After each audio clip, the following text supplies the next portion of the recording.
नन्दनाय च नन्दगोपकुमाराय गोविन्दाय नमो नमः।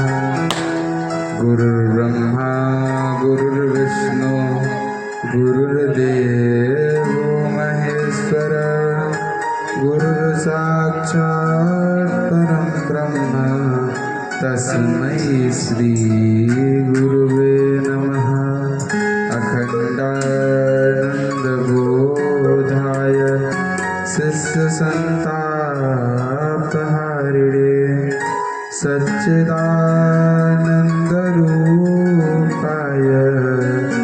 तस्मै श्री गुरुवे नमः। राधा मेरी स्वामिनी मैं राधे को दास, जन्म जन्म मोहि दीजियो निज चरण को वास। वृंदावन सोवन नहीं नंद गाव सो गाव, बंसी वट सो वट नहीं श्री कृष्ण नाम सो नाम। आइए तालियों की सेवा करते हुए भगवत नाम संकीर्तन करते हुए अपने इस मन को भगवान के श्री चरणों में लगाएंगे। तत्पश्चात आगे की कथा में प्रवेश करेंगे। किशोरी कुछ ऐसा इंतजाम हो जाए, जुबान पे राधा राधा राधा नाम हो जाए, जुबान पे राधा राधा राधा नाम हो जाए। किशोर कुछ ऐसा इंतजाम हो जाए, किशोर कुछ ऐसा इंतजाम हो जाए, जुबान पे राधा राधा राधा नाम हो जाए, जुबान पे राधा राधा नाम हो जाए। किशोर कुछ ऐसा इंतजाम हो जाए, किशोर कुछ ऐसा इंतजाम हो जाए, इंतजाम हो जाए, इंतजाम हो जाए, इंतजाम हो जाए, इंतजाम हो जाए। राधा नाम हो जाए, राधा नाम हो जाए, राधा नाम हो जाए, राधा नाम हो जाए। किशोर कुछ ऐसा इंतजाम हो जाए, किशोर कुछ ऐसा इंतजाम हो जाए।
फिर कुछ ऐसा इंतजाम हो जाए, फिर कुछ ऐसा इंतजाम हो जाए।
प्रेम से बोलिए राधा रानी सरकार की जय। आइए आज की मंगलमय कथा में प्रवेश करते हैं।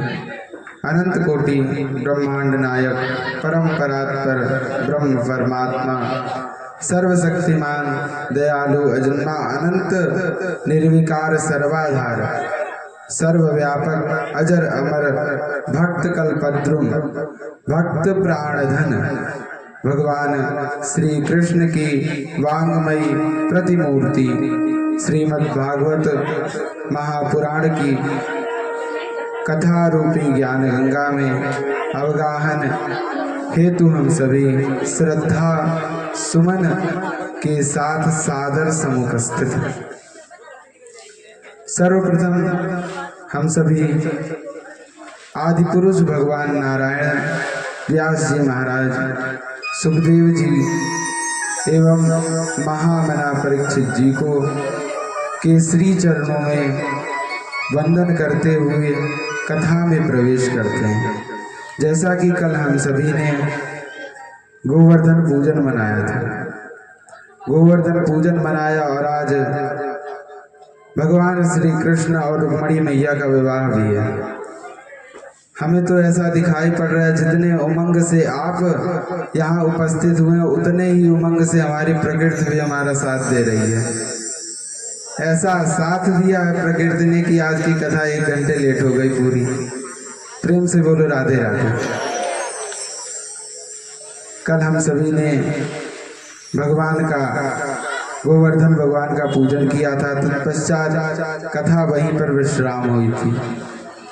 आगे की कथा में प्रवेश करते हैं। भगवान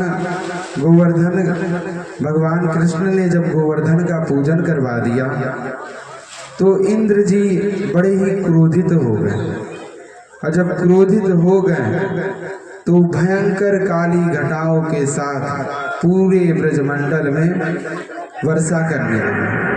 और जब वर्षा होने लगी तो सारे ब्रजवासी कृष्ण भगवान के साथ गोवर्धन पर्वत के नीचे जाकर 7 दिनों तक वहीं पर टिके रहे। और जब भगवान ने भी 7 दिनों तक अपने इस उंगली पर, नख पर गोवर्धन को धारण किया था। एक बार जब भगवान गोवर्धन को धारण किए थे तो सारे ब्रजवासी कह रहे हैं कि कन्हैया जामे तो मेरो भी बल लगो है, तेरे हाथ भी दर्द करने लगे होंगे। अब तू थोड़ी देर अपने हाथ को नीचे कर ले और हम इस गोवर्धन पर्वत को संभाल लें। ब्रजवासियों ने कहा चलो ठीक है। तब भगवान श्री कृष्ण ने कहा कि चलो ठीक है, मैं नीचे करता हूँ। और जैसे ही हल्का सा नीचे किया, सारे ब्रजवासी के डंडे चटपट होके टूट गए। तुरंत भगवान ने फिर से हाथ लगा लिया गोवर्धन पे। तब से भगवान को कहने लगे नख पर गिरवर लीनोधार, नाम गिरधारी पायो है। तब से भगवान का नाम गिरधारी पड़ गया। बोलिए गिरधारी भगवान की। तत्पश्चात देखते देखते 7 वर्ष के कन्हैया 7 कोस के पर्वत को, जैसे बरसाती का छत्ता होता है, बरसाती के छत्ते जो होते हैं बच्चे उसको उठाकर खेलते रहते हैं हाथ में लेकर के, उसी प्रकार से भगवान श्री कृष्ण ने गोवर्धन पर्वत को बरसाती के छत्ते की तरह उठाकर अपने हाथ पर धारण किया था। तत्पश्चात जब 7 दिन बीत गए तो नंद बाबा कहने लगे कि सही सही बताना, ये आपका ही पुत्र है। सारे ब्रजवासी नंद बाबा से पूछने लगे ये आपका ही पुत्र है? कहाँ तो ये 7 वर्ष का बालक और कहाँ यह 7 कोस का विशाल पर्वत, हमें तो थोड़ा संशय हो रहा है।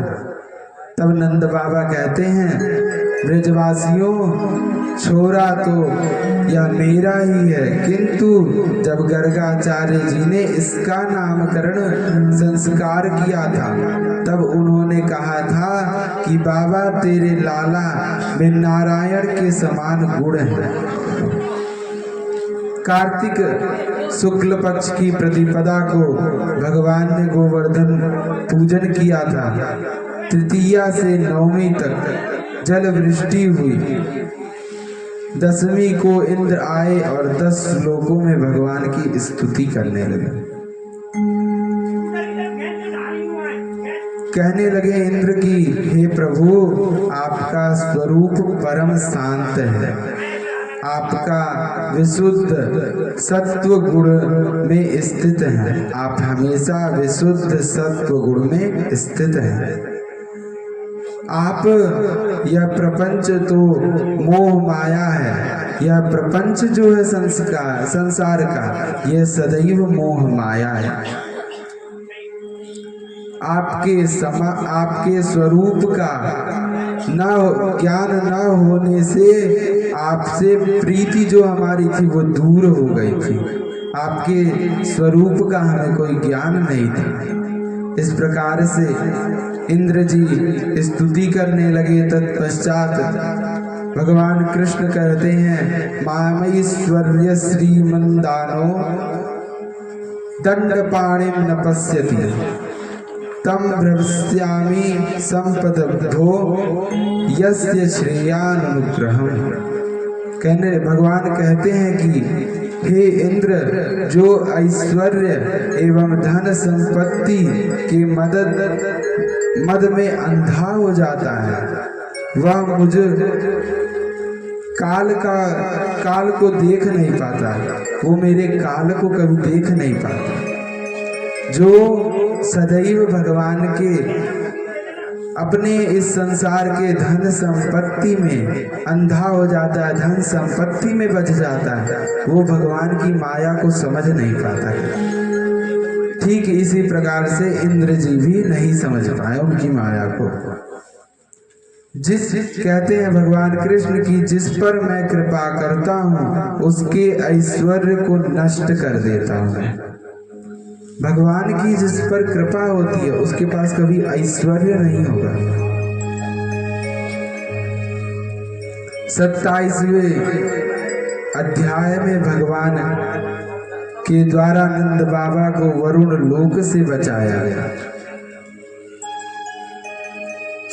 वरुण लोक से नंद बाबा को भगवान श्री कृष्ण छुड़ाने गए। गोपों को, जो गोप गोपियां थी, इन सबको वैकुंठ का दर्शन कराने का वर्णन किया। एक बार नंद बाबा ने एकादशी को निराहार व्रत किया और अनजाने में वे असुरों की वेला में ही जमुना जी में स्नान करने चले गए। एक भृत्य नाम का असुर ने नंद बाबा को पकड़ लिया। जो भृत्य नाम का असुर था वो नंद बाबा को पकड़ लिया और वरुण लोक में ले गया। भगवान को पता चला तो भगवान सीधे वरुण लोक में पहुंच गए। तब वरुण लोक के देवताओं ने भगवान से क्षमा मांगी। वरुण कहते